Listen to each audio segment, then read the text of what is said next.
말을 못해요. 그런데 이제는 이런 성격도 고칠 겸 털어놓는 게 속 시원할 것 같아 끄적여 봅니다. 저는 남편과 결혼 정년기에 결혼을 했어요. 30대 초반에 결혼을 했고 양가 부모님들도 다 좋아해 주셨습니다. 남편은 해외에서 일을 하고 있어서 저희 부부는 주말 부부가 되어야 했지만 저는 걱정하지 않았어요. 남편이 워낙 저에 대한 걱정이 많아서 제가 말하지 않아도 먼저 시댁과 분가를 할 테니 시댁살이는 생각하지 않아도 된다고 못 박았거든요. 시부모님은 며느리 혼자 살면 안 된다고 시댁으로 들어오라고 말씀하셨지만 남편이 끝까지 거부했어요. 저 대신에 저의 방패가 되어서 말을 해주는 남편을 보고 너무 고마웠습니다. 결국 시댁과 오랜 시간 이야기한 끝에 저는 시댁과 걸어서 10분 거리인 집을 고르게 되었죠. 시부모님의 첫인상은 정말 좋았어요. 두 분 다 저를 많이 챙겨주시고 집안에 여자가 제가 처음이라 다들 관심이 많으셨죠. 시어머니도 항상 남자만 있는 집에서 살다가 딸 같은 며느리가 생겼다고 좋아하셨습니다. 그런데 제일 놀랐던 점이 딱 한 가지가 있어요. 시어머니는 나이에 비해 몸매가 굉장히 아름다우셨습니다. 또래분들에 비해 몸도 탄탄하시고 모델 같은 기럭지를 가지고 계셨죠. 정말 지나가면 언니라고 생각할 정도로 몸매가 좋으셨고 얼굴도 관리를 하시는 건지 굉장히 동안이었습니다. 너무 예쁘셨고 제가 처음 시어머니를 뵀을 때 남편한테 여자 형제가 있었나 의심할 정도였죠. 이렇게 예쁘고 착한 것으로 모자라 저에게 잘해주기까지 하시니 시댁살이 걱정은 없었습니다. 저와 남편은 결혼을 하고 얼마 지나지 않아 신혼집에 입주를 했어요. 남편은 자주 못 있어줘서 미안하다며 많이 섭섭해했죠. 그래도 어쩔 수 있나요? 저와 남편이 선택한 길이었기 때문에 저는 남편이 없는 평일 동안 사람들도 만나고 부업도 하면서 그렇게 시간을 보낸 것 같습니다. 그리고 틈틈이 시어머니와 같이 장도 보러 가고 백화점도 가고 그랬던 것 같아요. 그런데 제가 결혼을 하고 나니까 결혼 전 시어머니의 모습이 조금 다르더라고요. 시아버지와 남편의 모든 관심을 받던 시어머니가 갑자기 그 관심이 오로지 저에게만 오니 매번 섭섭하다, 서운하다 라는 말을 입에 달고 사셨어요. 시아버지가 늘 제가 먹고 싶은 거, 제가 가지고 싶은 거 위주로 주문하시니까 시어머니가 많이 속상해 하셨죠. 시어머니가 워낙 솔직하고 당돌하셔서 감정적인 말을 서스름 없이 말씀하시는데 그럴 때마다 제가 정말 눈치가 많이 보입니다. 시아버지는 시어머니의 말을 듣고도 이 여편 내가 촌스럽게 왜 이래? 라며 화를 내셨죠. 그렇게 다시 분위기가 쌓여지면 제가 그 냉전 상태를 풀기 위해서 정말 노력합니다. 너무 힘든 시간이죠. 이렇게 시어머니가 저에게 질투를 많이 하셨고 저에게 틱틱대던 쯤이었어요. 시어머니가 원래 저희 신혼집에 남편이 없으면 오지 않으시는데 어느 날 갑자기 오겠다고 하는 겁니다. 그때 마침 제가 집에 없어서 조금 뒤에 들어와 달라고 그랬어요. 그런데 시어머니가 저희 집 비밀번호를 알려달라고 하시더라고요. 저보다 먼저 결혼한 친구들이 시부모님한테 절대 신혼집 비밀번호를 알려주지 말라고 신신당부를 했는데 제가 워낙 이런 걸 단호하게 거절을 못해요. 그래서 결국 비밀번호를 알려드렸습니다. 집을 치우지 않고 나와서 다급하게 집으로 갔죠. 그런데 역시나 시어머니가 팔짱을 낀 채로 소파에 앉아 계셨고 제가 들어가자마자 집안 꼴이 이게 뭐니? 라며 화를 내셨죠. 저도 이해했지만 이렇게 갑작스레 찾아와서는 검문하는 건 너무 속상했습니다. 제가 청소를 하고 설거지를 하고 있었어요. 그런데 거실에서 시어머니가 친구분과 전화를 하고 있더라고요. 저는 상관하지 않고 설거지를 하고 있는데 문득 이상한 말소리가 들렸습니다. 제가 물소리 때문에 들리지 않을 거라고 생각하셨는지 저에 대한 이야기를 하시더라고요. 아이고, 저 비만 어떡할 거야. 어디 내놓기도 부끄러워 죽겠다니까? 라고 하셨죠. 제가 조금 통통한 편이긴 한데 일상생활에 지장이 있을 정도도 아니고 건강검진했을 때도 괜찮다고 할 정도였어요. 저도 제 몸에 만족합니다. 그런데 그렇게 뒤에서 비만이라고 하시니까 조금 놀라기도 했고 혹시 제 이야기인가 싶어서 시어머니한테 여쭤봤어요. 어머니, 혹시 제 얘기 하시는 거예요? 제가 이렇게 말을 하면 시어머니가 당연히 아니라고 하실 줄 알았어요. 그런데 시어머니는 당당하셨습니다. 어머, 물소리 때문에 안 들릴 줄 알았는데 들렸구나. 미안, 작게 말한다는 게. 이 말을 하며 눈웃음을 치셨죠. 솔직히 너무 뻔뻔하고 당돌하니까 말문이 턱 막히더라고요. 정말 어떤 대답을 해야 할지 모르겠고 머릿속이 하얘져서 저는 다시 설거지를 했습니다. 지금 생각해도 화를 내지 못한 제가 너무 답답하네요. 아무튼 이렇게 저도 조금씩 시어머니에 대한 앙금이 쌓여가고 있었습니다. 그런데 어느 날은 시어머니와 제가 같이 장을 보러 가던 날이었어요. 시어머니가 요즘 따라 같이 나가자는 말을 많이 하셔서 시어머니도 저와의 기싸움을 느끼시고 같이 보내는 시간을 늘리면서 화해를 하려고 하는 건가 싶어서 자주 따라 나갔어요. 그런데 시어머니는 저와 나갈 때마다 매일 동네를 벗어나지 않으셨어요. 시어머니가 동네에 아시는 분이 많으니까 저와 있을 때 항상 만납니다. 그런데 시어머니의 지인분들이 매일같이 하시는 말이 어머, 언니 아니에요?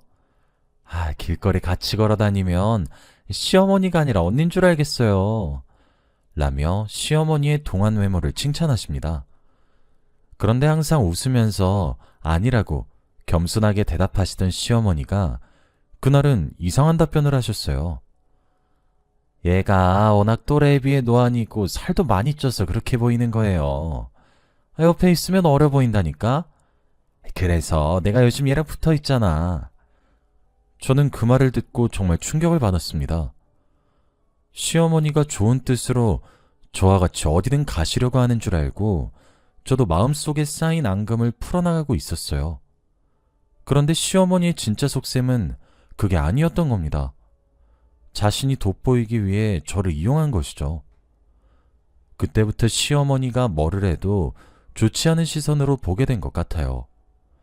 시어머니도 그걸 느끼셨는지 대놓고 저를 비하도 하시고 당당하게 용돈도 요구하셨죠. 제가 직장도 없고 남편이 벌어단준으로 용돈을 조금씩 쓰거나 부업을 하면서 번 돈으로 용돈으로 써요. 그런데 그 돈까지 탐내시면서 다 달라고 하시는 겁니다. 난 평생 네가 벌어다 주는 돈으로 살 거야. 우리 아들이 번 돈 말고. 라며 당당하게 말하는데 정말 화가 치솟더라고요. 제가 대놓고 시어머니한테 쓴소리는 못했지만 도저히 참을 수 없었습니다. 정말 화가 나고 하루하루 더 심해지는 강도에 견딜 수 없었어요. 그래서 매일 밤 전화를 하면서 잠드는 남편에게 다 말했어요. 그동안 제가 시어머니한테 당했던 모든 일들을 말이죠. 남편은 제 말을 듣고 본인 일처럼 엄청 화를 냈습니다. 솔직히 마음 한켠에는 그래도 부모니까 시어머니 편을 들지 않을까? 라고 생각을 했어요. 그런데 정말 다행히도 남편은 제 편을 들어줬습니다. 얼마나 고마웠는지 몰라요. 남편이 화를 미친 듯이 내면서 당장 비행기표를 끊고 한국으로 들어왔습니다. 남편이 한국에 들어오자마자 한 행동은 바로 시댁에 찾아가는 거였어요. 제가 말했던 모든 일들이 남편의 입에서 나오니까 시어머니가 많이 당황해 하셨습니다. 그리고 아무것도 모르셨던 시아버지도 많이 화가 나셨죠. 모든 화살은 시어머니한테로 향했고 남자 둘이서 시어머니한테 쏘아붙이는데 조금 놀랐어요. 다들 제 편을 이렇게 들어주실 줄도 몰랐고 생각한 것보다 시어머니한테 화를 많이 내시는 것 같았거든요. 그래서 저도 모르게 그 상황을 말렸습니다. 그 정도로 다들 심하게 시어머니를 잡았어요. 그런데 제가 그렇게 막자마자 시어머니가 펑펑 우셨습니다. 왜 자기한테만 그러냐면서 현관문을 박차고 나가셨고, 시아버지는 저희 여편네가 아직도 정신을 못 차렸구만! 이라며 시어머니를 뒤따라 나서려고 했지만 저와 남편이 말렸죠. 그 일이 있고 나서 시어머니는 저희 집에 오지 않으셨습니다. 연락을 해도 답장이 없으셨고 시아버지를 통해 간간히 소식만 듣게 되었죠. 시아버지는 평소랑 똑같다고 걱정하지 않아도 된다고 말씀하셨지만 그래도 저는 많이 죄송했습니다. 이 상황에서 사과를 하는 것도 이상할 것 같아 계속 미루고 또 미뤘어요. 남편도 이 일이 있고 나서 꼬박꼬박 전화 와서 무슨 일 없었냐, 엄마가 뭐라고 안 하더냐 등등 걱정을 엄청 합니다. 그리고 남편이 개인적으로 시어머니한테 용돈을 따로 보내고 있어요. 그 뒤로 저는 저희 집 현관문 비밀번호도 바꾸고 다시 자유롭게 살게 되었어요. 시아버지와 시어머니한테도 안부 연락을 자주 하고 말이죠. 하지만 시어머니는 답장이 없으시지만 말입니다. 아무튼 저는 그렇게 몇 달을 살았어요. 그날은 남편이 집에 오는 날이라 마트에서 장을 보고 집으로 돌아왔습니다. 현관문을 열고 집에 들어왔는데 낯선 여자 신발이 있더라고요. 그리고 식탁에 당당히 앉아있는 여자가 있었는데 뒤태가 딱 시어머니였습니다. 현관문 비밀번호를 분명 바꿨는데 어떻게 들어오신 거냐고 여쭤보니 시어머니는 뒤를 돌며 저를 바라봤죠. 그런데 외모가 제가 알던 시어머니의 외모와 사뭇 달랐습니다. 시어머니와 비슷하긴 한데 무언가 분위기가 달라지셨죠. 순간 말문이 막혀서 어떤 말을 해야 할지 모르겠었는데 시어머니도 제 눈빛을 읽으신 건지 웃으시더라고요. 나 많이 예뻐져서 놀란 거야? 이 말을 하시며 거울을 보시는데 정말 놀랐어요. 시어머니가 저와 만나지 않으시려고 한 이유가 바로 성형을 하셨기 때문입니다. 보톡스도 종류별로 다 맞으셨고 눈, 코 등등 성형할 수 있는 곳은 다 하셨어요. 그렇다 보니 아예 다른 사람이 되어 제 앞에 나타나셨는데 솔직히 많이 낯설었습니다. 시어머니처럼 느껴지지 않았고 개인적으로 성형 전 모습이 조금 더 아름다우셨죠. 너무 과하게 하셔서 오히려 부자연스럽게 느껴질 정도였습니다. 그런데 시어머니는 거울을 보시며 나 예뻐지지 않았어? 그런데 남편은 성형 더하면 앞으로 안 볼 거라지 뭐니? 예뻐진 마누라 보면 좋아할 거면서 안 그래? 라고 하셨죠. 시아버지도 시어머니의 외모가 이전이 더 낫다는 걸 아실 겁니다. 그래서 말리고 싶으셨던 거겠죠. 그치만 시어머니의 고집은 꺾을 수 없었고 결국 남편이 보내주시는 용돈으로 성형을 한 거예요. 정말 많이 놀랐고 연세도 있으셔서 건강도 걱정이 되었습니다. 시어머니는 저보고 몇 달 동안 붓기 빼느라고 집에서 한 발자국도 못 나갔다며 당장 밖에 같이 나가자고 하더라고요. 또 저와 비교되어서 더 예뻐 보이려고 그런 줄 눈치를 채고 있었죠. 그런데 그날은 남편이 집에 오는 날이었고 저녁 준비를 해야 한다 해서 안 된다고 말씀드렸어요. 시어머니는 제 말에 말도 안 되는 대답을 하셨어요. 사람들이 너랑 나랑 비교하는 게 겁나서 핑계대는 거지? 이 말을 뻔뻔하게 하셨고 저는 할 말을 잃었습니다. 시어머니는 그 말을 하고 거울 앞에서 나는 이렇게 하루하루 젊어가는데 나보다 어린 너는 왜 그렇니? 여자도 관리를 해야 하는 거야 라고 하셨습니다. 어쩌다 이렇게 된 건지 시어머니는 이미 건널 수 없는 강을 건넌 기분이었어요. 그러면서 이제는 얼굴을 깎는 수술을 하고 싶다고 하셨습니다. 정말 충격적이었죠. 지금도 충분히 성형을 많이 하셔서 얼굴이 흘러내리기 직전이신데 뼈까지 깎는다고 하니까 제가 할 말을 잃었습니다. 그런데 시어머니가 턱을 깎지 못한 이유는 바로 비용 문제였어요. 워낙 비싼 수술이다 보니 병원비를 마련하지 못한 것 같더라고요. 그리고 시아버지가 그 수술은 미친 듯이 거부를 한다고 합니다. 그 수술을 하는 순간 바로 이혼이라고 하면서 말이죠. 저는 몇 시간 동안이나 시어머니의 자기 자랑을 들으면서 저녁 준비를 했습니다. 그리고 남편이 집에 돌아올 시간이 되었죠. 남편은 생각보다 빨리 들어왔고 저 혼자 집에 있을 줄 알았는데 같이 있는 시어머니를 보고 또다시 예전의 일이 생겼을까봐 놀라더라고요. 그런데 남편이 더 놀란 건 바로 시어머니의 얼굴이었습니다. 정말 달라진 시어머니의 얼굴을 보고 남편이 기겁을 하더라고요. 소리를 지르면서 들고 있던 가방을 떨어뜨릴 정도였습니다. 그리고 시어머니는 그 괴성이 자신의 얼굴을 보고 너무 예뻐져서 놀란 소린 줄 아셨는지 "어때 아들? 엄마 회친했지?" 라며 칭찬을 받을 준비를 하고 계셨는데 남편의 첫 마디가 "엄마, 미쳤어?" 였습니다. 시어머니는 그 말을 듣고 굉장히 놀라셨고 남편은 시어머니를 끌고 나갔습니다. 그리고 저희 집에서 10분 거리인 시댁으로 시어머니를 보냈죠. 집에 계시던 시아버지도 놀라셨지만 예상하셨는지 아무 말도 하지 않으셨습니다. 남편은 "엄마 얼굴 난 못 봐주겠어. 도대체 무슨 생각으로 한 거야? 내가 준 돈으로 성형한 거였어? 엄마, 난 엄마의 옛날 얼굴이 더 좋단 말이야." 라며 화를 냈지만 시어머니는 아무 말도 안 하셨죠. 그리고 남편은 집으로 돌아왔습니다. 냉수를 한 컵 원샷하고도 화가 진정이 되지 않는지 소파에 앉아 곰곰이 생각을 하더라고요. 남편은 대체 왜 이렇게까지 시어머니가 외모에 집착하는지 모르겠다고 합니다. 그러면서 하소연을 하는데 남편도 시어머니 때문에 마음고생을 많이 했겠다 싶었죠. 그리고 그 뒤로 시어머니는 저희 연락을 다시 받지 않으셨습니다. 저희가 찾아가도 방에서 절대 나오지 않으셨고 시아버지는 예전처럼 똑같다는 말만 하셨죠.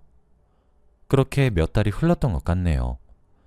시어머니가 마음이 풀리셔서 연락이 오기만을 기다렸습니다. 그런데 어느 날 시아버지한테서 전화가 오더라고요. 여느 때와 다름없는 안부 연락인 줄 알고 아무렇지 않게 받았습니다. 그런데 시아버지의 목소리가 이상했어요. 우시는 듯한 목소리였고 바뀐 지 굉장히 시끄러운 소리가 들렸죠. 그런데 시아버지는 충격적인 말씀을 하셨습니다. 바로 시어머니가 지금 수술 중이라고 하셨거든요. 저는 너무 놀라서 급히 옷을 챙겨 입고 바로 택시를 타고 대학 병원으로 갔습니다. 그리고 간호사의 안내를 받아 수술방 앞으로 갔는데 시아버지가 머리를 움켜쥐고 앉아 계시더라고요.